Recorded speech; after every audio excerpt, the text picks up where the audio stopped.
नागौर जिला की खरनाल गांव की इस पावन पवित्र धरा पर सत्यवादी वीर तेजाजी की जन्मस्थली पर मेरे समक्ष उपस्थित इस समारोह में आए सम्मानित पिता तुल्य बुजुर्गों, माताओं और बहनों, हम उम्र नौजवान दोस्तों, कृषि प्रधान भारतवर्ष के उज्जवल भविष्य अजीज प्यारे बच्चों, पत्रकार एवं छायाकार बंधुओं, सर्वप्रथम तो मैं आप सब लोगों के साथ मिलकर के दो जय घोष के नारे आपसे लगवाना चाहूंगा। सत्यवादी वीर तेजाजी महाराज की, सत्यवादी वीर तेजाजी महाराज की। मंचासीन इस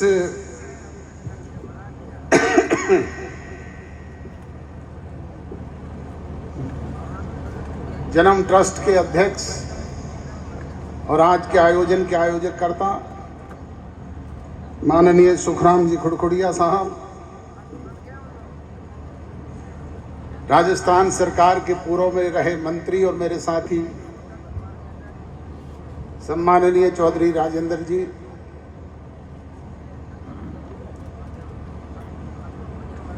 पूर्व में रहे सांसद सम्माननीय जाखड़ साहब, पूर्व में रहे विधायक श्री नारायण राम जी बेड़ा साहब, भाई रामचंद्र जी जारोड़ा मेरे यूनिवर्सिटी के सहपाठी,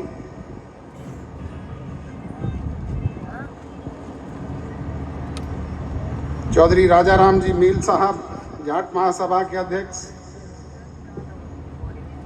संगीता जी बेनीवाल, आरुषि जी मलिक वरिष्ठ IAS अधिकारी,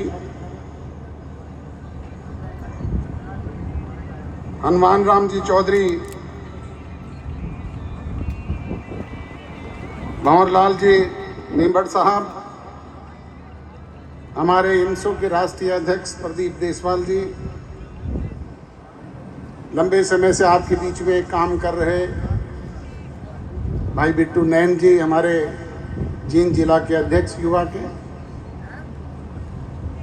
जींद जिला की हमारी JJP के अध्यक्ष कृष्ण राठी जी, मुरलीधर जी गोदाना साहब, सिद्धकरण जी, नारायण राम जी, सोहनलाल जी किलेरी साहब, सवाई सिंह जी रिटायर्ड IPS अधिकारी, माननीय राजेश जाखड़ जी, जयवीर गोदारा जी,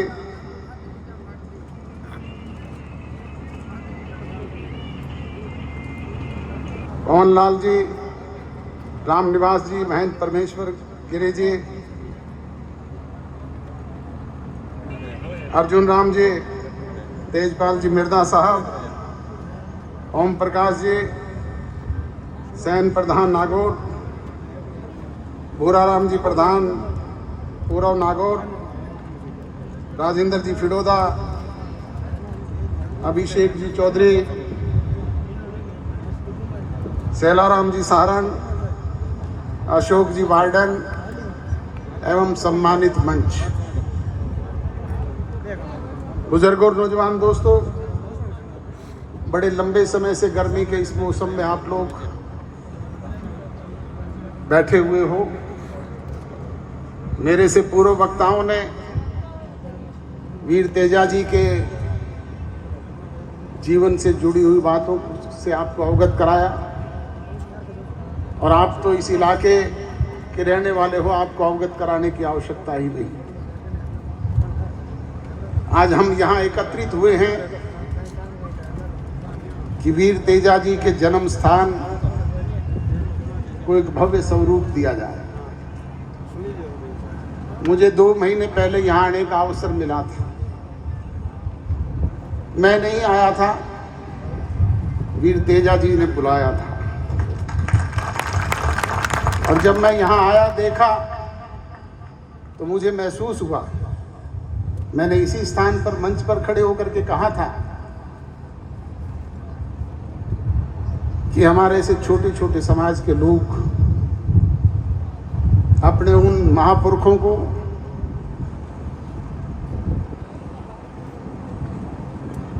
भव्य स्वरूप दे करके उन स्थान को पूजने का काम करते हैं। हमारा समाज तो उनसे कहीं बहुत बड़ा है। हम सबको भी मिलकर के इस बात का प्रयास करना चाहिए। और आज मुझे कहते हुए अपार प्रसन्नता और खुशी हो रही है कि जो बात 2 महीने पहले मैं कह करके गया, यहाँ के ट्रस्ट के साथियों ने उसे महसूस किया, उन्होंने राय की और मेरे पास सिरसा गए और उन्होंने कहा कि आप ही आकर के इस पुनित कार्य को करें। बुजुर्ग और नौजवान दोस्तों, कोई राजनीतिक मंशा और सोच से नहीं, राजनीति की शुरुआत तो मैंने इसी राजस्थान की पावन धरा से की थी। यहाँ से 1 बार नहीं 2 बार मैं विधायक बना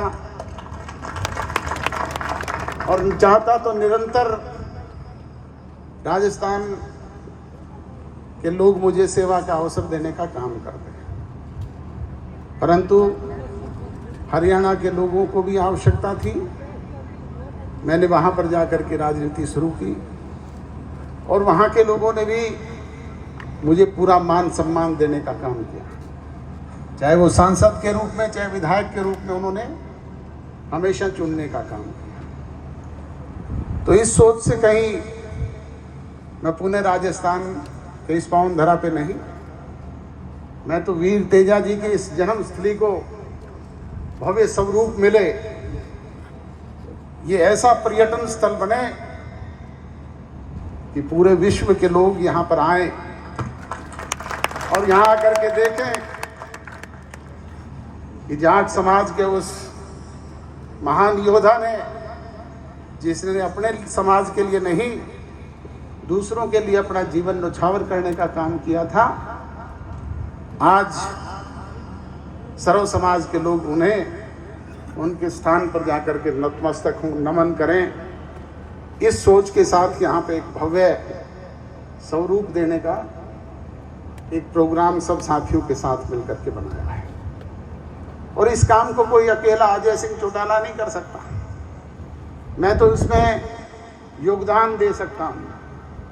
उस दिन भी यहाँ खुले मन से कह करके गया था कि ये ब्लैंक चेक है, जितना आप भर लो इतना मैं देने का काम करूँ।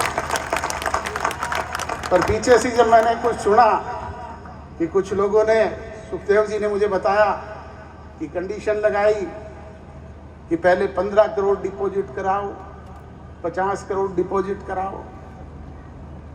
बुजुर्गों और नौजवान दोस्तों, आजकल आप रोजाना अखबारों में पढ़ते हो ना, ईडी, वो अगले दिन ही पीछे लग जाती है। मेरी तो ये हैसियत नहीं है कि मैं 15 करोड़ और 50 करोड़ रुपए डिपॉजिट कराऊंगा, पर इतनी हैसियत जरूर रखता हूं कि जो आज नींव में रख करके आया हूं, उस जगह पर भव्य मंदिर का निर्माण होगा, भव्य इमारत यहां पर बनेगी और एक दिन भी करंडी नहीं रुकेगी, काम नहीं रुकेगा। हर महीने मैं स्वयं यहाँ पे आऊँगा काम का निरीक्षण करने के लिए और जो भी कोई कमी होगी उसकी पूर्ति करने के लिए। बाकी तो सबका काम है। मेरी हैसियत 5 देने की है, आपकी हैसियत 5 पैसे देने की है, तो समाज का कार्य है, सब मिल करके करें।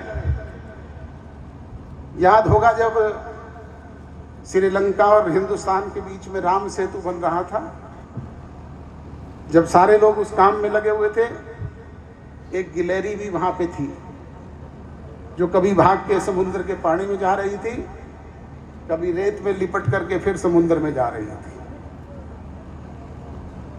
तो किसी ने पूछा कि तेरा इसमें क्या योगदान है? कि भाई आप बड़े पत्थर उठा करके डाल सकते हो, आप बड़ा काम कर सकते हो, तो मेरा भी योगदान है, मैं भी कोई रेत का कण तो जरूर छोड़ करके आ रही हूँ। इसलिए इसमें सबके सहयोग की आवश्यकता है। आप एक एक घर से एक एक ईंट पहुंचाएं, इस निर्माण कार्य में सहयोग दें। और आज इस निर्माण कार्य में सहयोग देने के लिए नोखा के हमारे शेरा राम जी, कन्हैया लाल जी सिहाग ने अभी मुझे कहा कि 10 लाख रुपए मेरी तरफ से भी आप घोषित करने को। मैं इनका आभारी हूँ, धन्यवादी हूँ। इसी तरीके से आप सब से गुजारिश करूँगा कि जिसकी जो हैसियत है, कोई किसी के लिए पाबंदी नहीं। आप 5 पैसे का योगदान दें, 5 लाख का दें, 50 लाख का दें, पर योगदान दें। आपके योगदान से जो भव्य स्वरूप यहाँ पे खड़ा होगा, उस पे पूरे संसार के लोग देखने आया करेंगे। ये सोच के साथ हम आगे बढ़े, यही कहने के लिए आप लोगों के बीच में हाजिर हुआ हूँ। और जैसा मैंने कहा कि हर महीने में आऊँगा, स्वयं कार्य का निरीक्षण भी करूँगा, ट्रस्ट के साथियों से मिल करके जो भी कोई कमर कसी कोताही रहेगी उसे पूरा करने का काम करूँगा।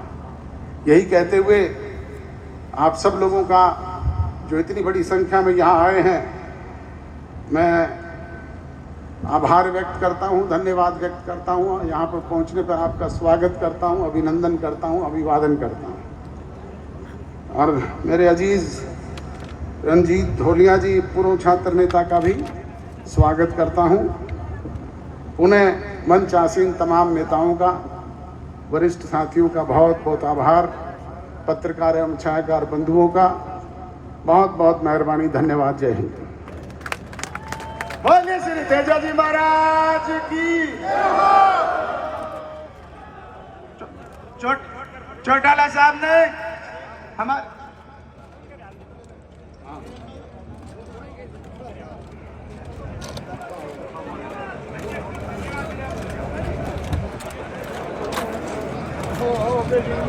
Thank you sir.